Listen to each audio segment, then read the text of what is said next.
Hello and welcome back everybody, James Romero here. It's Juan Romero here and we're back at SwitchWatch and today we're reviewing Street Fighter 2 Ultra! Round 1! Here we go, come on guys, let's get into this review.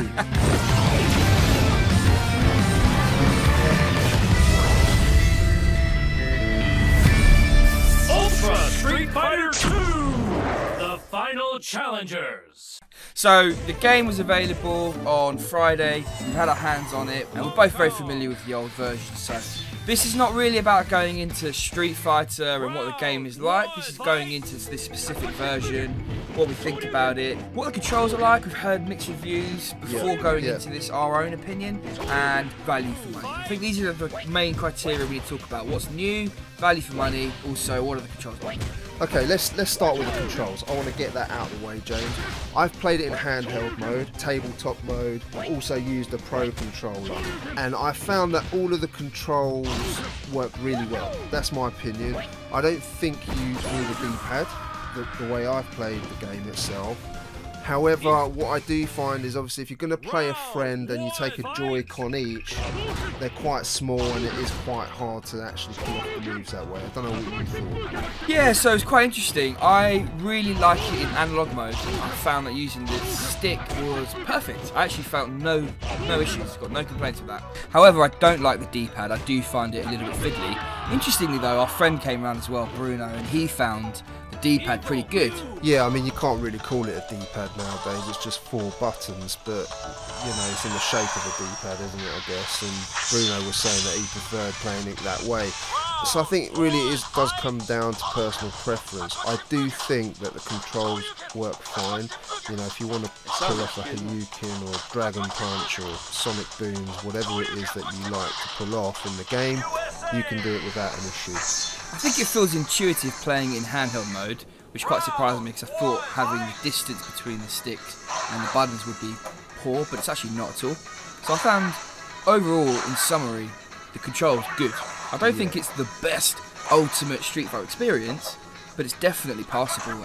Right, let's talk about new features, James. I want to just talk about what's brand new in the game, and then we can get on to whether this is value for money or not. So they've introduced a new mode called the Way of the Hado. It's missable though, in all honesty. Yeah, there's nothing that I enjoyed about this mode whatsoever, I have to be honest.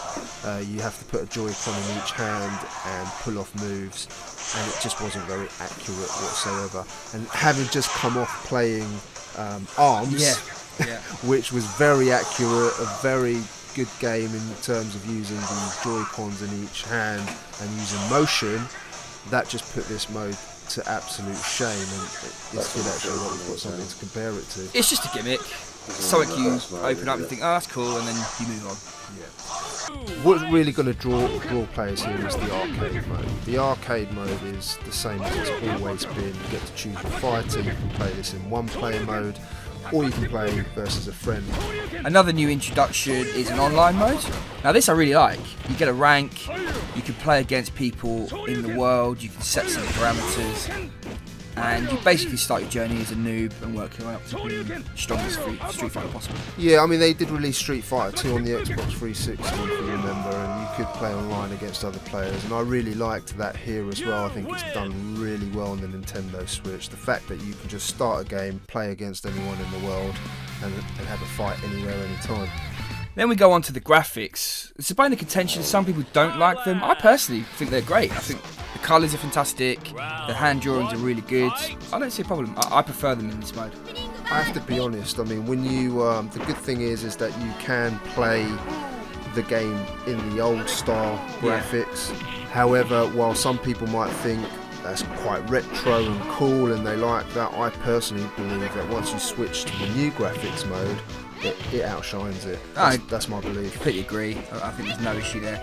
In terms of new features and modes, that's really about it. We've got a couple of characters, a colour selector so you can change the hue of your character. You can change the colour of your character's clothes. Yeah, I think the overall package is good. Okay, you're going to enjoy Street Fighter 2 if you've enjoyed the game before. And this brings us nicely on to value for money. Yeah, I think that's the crux of people's main problem with the game. I've seen a lot of negativity around this game. I have seen positivity, don't get me wrong, but I think the negativity is really aimed towards the price point. I think if you're paying £35 for a game in this day and age, you're expecting a complete game. And it's around 40 euros in Europe, right? And people are thinking, well, this is Street Fighter 2. This is a 23-year-old game now, is it? 23, yep. 23-year-old game. It's come out various times, which was half the price. And now you're asking us to pay. Is it worth it?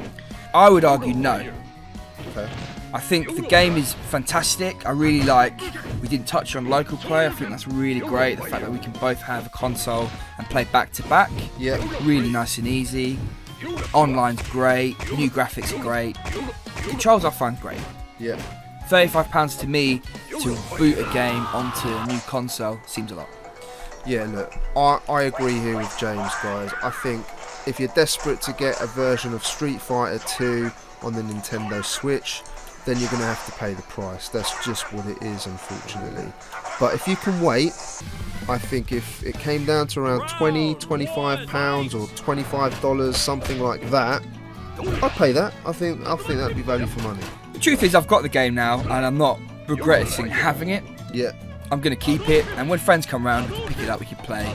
And if I fancy a quick round online and I want to boost my rank, I'll do that. Yeah. It's nothing I haven't played before. That's the thing. You know, I'm paying for nostalgia. Something that still holds up today is a great game.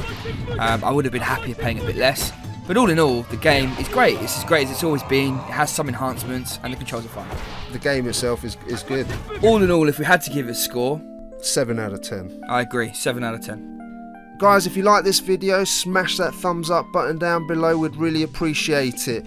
Hit that subscribe button because we're releasing weekly content now. And we'd love to hear your feedback. Pop your comments down below. Thanks very much for watching. We'll see you on the next one.